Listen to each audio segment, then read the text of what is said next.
Assalamualaikum warahmatullahi wabarakatuh. Apa kabar sahabat beriman? Selamat datang di channel Multazam TV.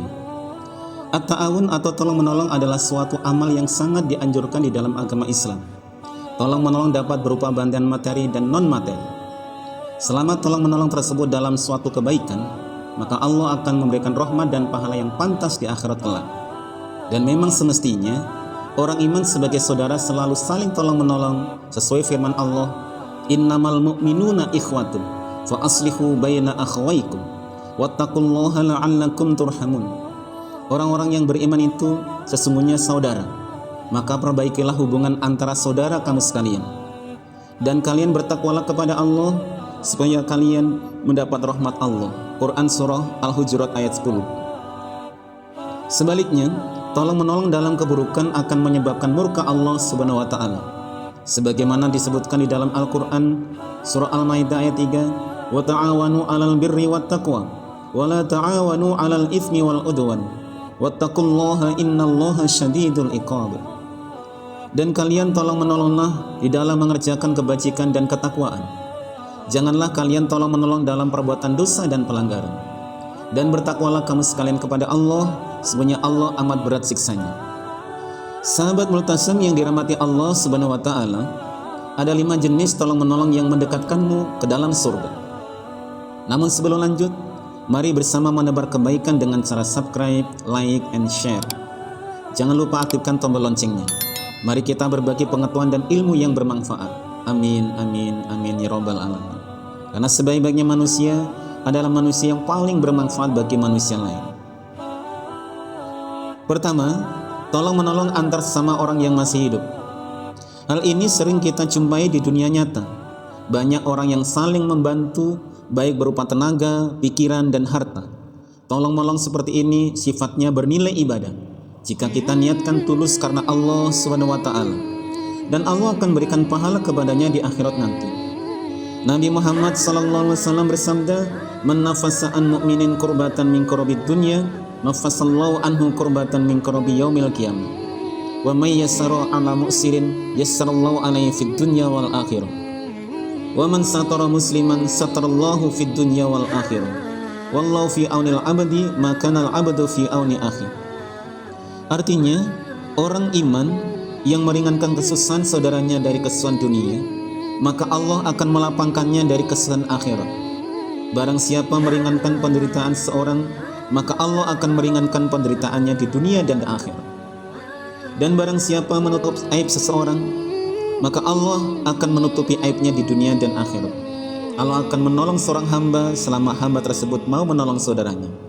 Hadis riwayat Muslim. Di dalam hadis yang lain, Rasulullah SAW bersabda, "Al-mu'minu lil mu'mini kal bunyan, yashuddu ba'duhu ba'dan."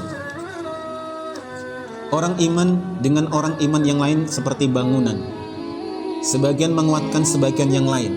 Hadis riwayat Muslim. Di dalam hadis Bukhari dijelaskan, beliau Rasulullah SAW mengisyaratkan hal itu dengan menyatukan jari-jari kedua tangan beliau.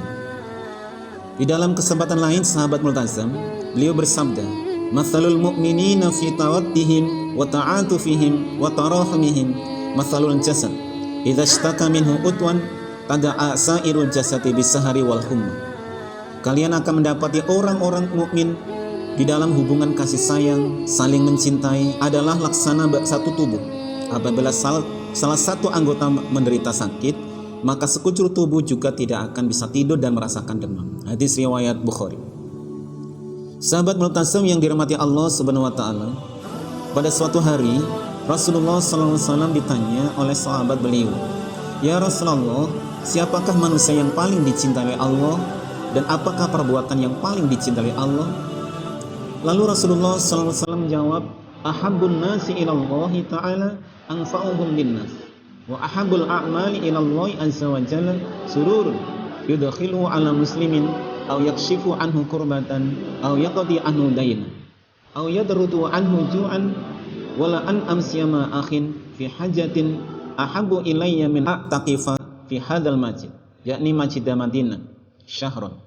Manusia yang paling dicintai Allah adalah manusia yang paling banyak bermanfaat dan berguna bagi manusia lain. Sedangkan perbuatan yang paling dicintai Allah adalah memberikan kegembiraan kepada orang lain, atau menghapus kesusahan orang lain, atau melunasi utang orang lain yang tidak mampu untuk membayarnya, atau memberi makan kepada mereka yang sedang kelaparan.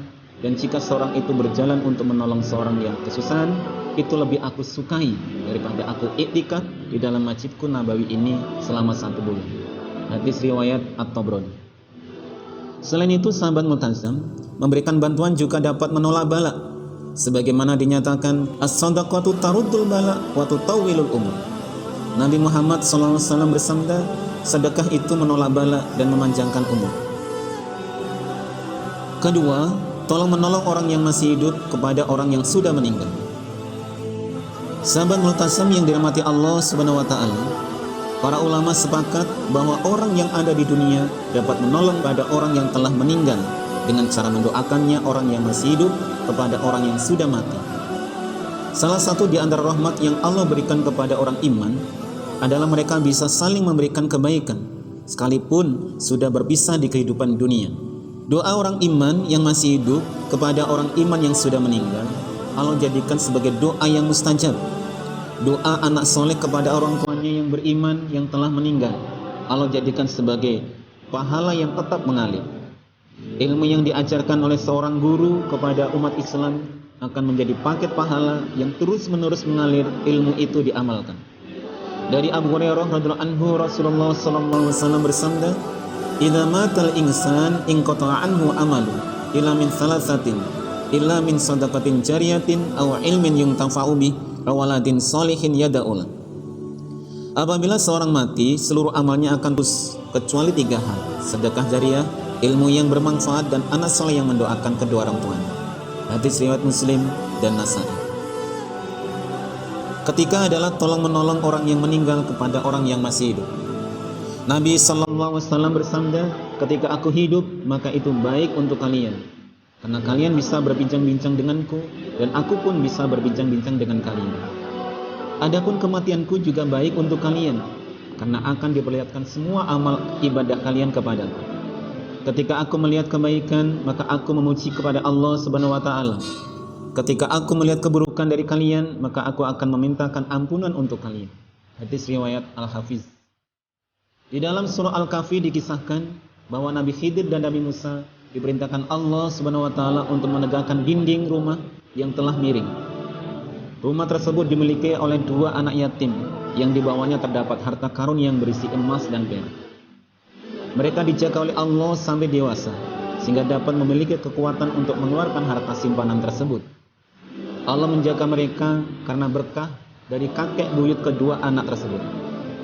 Beberapa ahli tafsir mengatakan bahwa kakek buyut mereka 7 keturunan ke atas, dan melalui jalur ibu yang dimiliki kakek buyutnya itu memerintahkan 2 orang nabi untuk menjaga mereka. Keempat, tolong menolong sama orang yang sudah meninggal. Allah berfirman, "Walladzina amanu wattaba'athum dzurriyyatuhum biimanin alhaqna bihim dzurriyyatahum wa ma alatnahum min amalihim min syai'." Artinya, sahabat multazam, orang-orang yang beriman dan yang anak cucu mereka mengikuti mereka dalam keimanan, kami susulkan anak cucu mereka dengan mereka, dan kami tiada mengurangi sedikit pun dari pahala amal mereka. Quran Surah At-Tur ayat 21.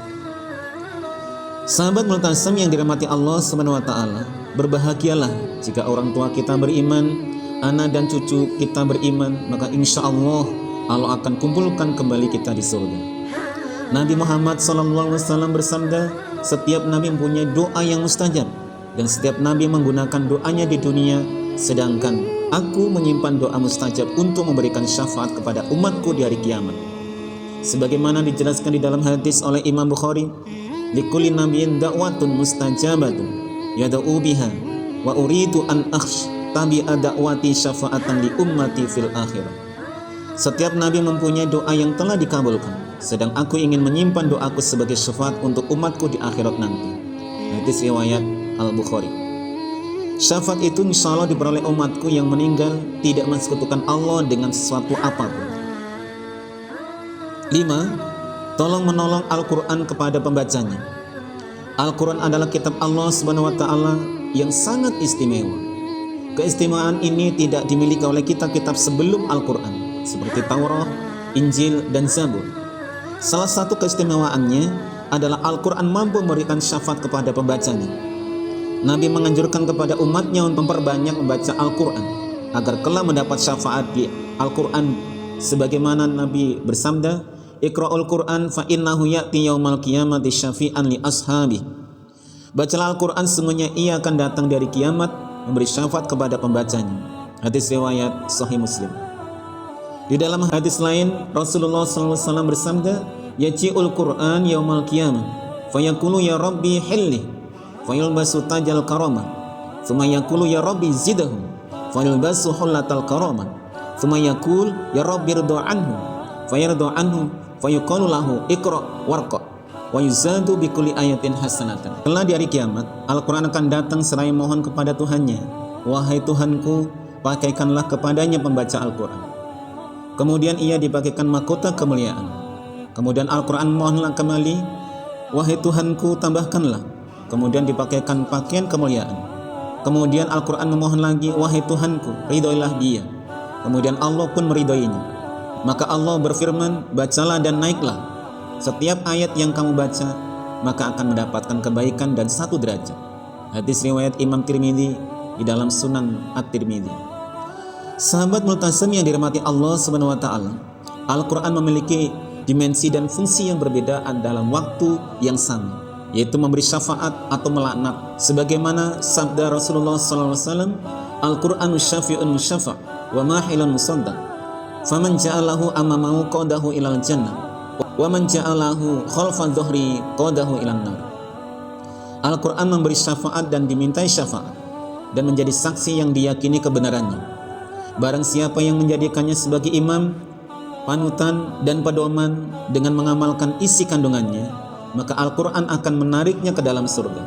Dan barang siapa yang menjadikannya di belakang punggungnya, maksudnya meninggalkan isi kandungannya, maka Al-Quran akan menariknya ke dalam neraka. Hadis riwayat Ibnu Hibban.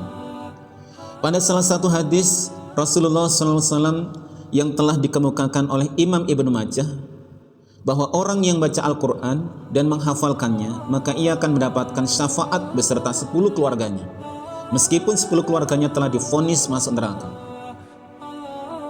"Man qara'a al-Qur'an wa hafidhahu adkhalahu Allahul jannah wa syafa'ahu fi asaratin min ahli baiti kulluhum qad istaujabun nar." Barang siapa yang baca Al-Quran dan menghafalkannya, maka Allah masukkan ia ke dalam surga dan memberikan syafaat kepada 10 dari keluarganya yang divonis masuk neraka. Kata menghafalkan di sini memiliki 2 makna. Pertama, mengamalkan isi kandungannya, melaksanakan apa yang diwajibkan kepadanya. Kedua, membaca Al-Quran secara kontinu dan konsisten sehingga dia menghafalkannya. Diriwayatkan oleh Muhammad bin Abdul Wahab As-Sanadi dalam kitab Ifayatul Hajjah fi Syarah Sunan Ibnu Majah. Artinya bahwa seorang yang membaca Al-Quran dengan konsisten sehingga dia mampu menghafal dengan baik, maka ia berhak mendapat kemuliaan berupa syafaat 10 keluarganya. Ini merupakan suatu anugerah bagi umat Nabi Muhammad SAW, bahwa syafaat Al-Quran adalah syafaat yang sangat agung. Sahabat multazam, itulah tadi ulasan mengenai beberapa jenis tolong-menolong yang wajib kalian ketahui. Setelah mengetahui ulasan tadi, bagaimana pendapat kalian sahabat multazam? Kalian tulis ya pendapat kalian di kolom komen.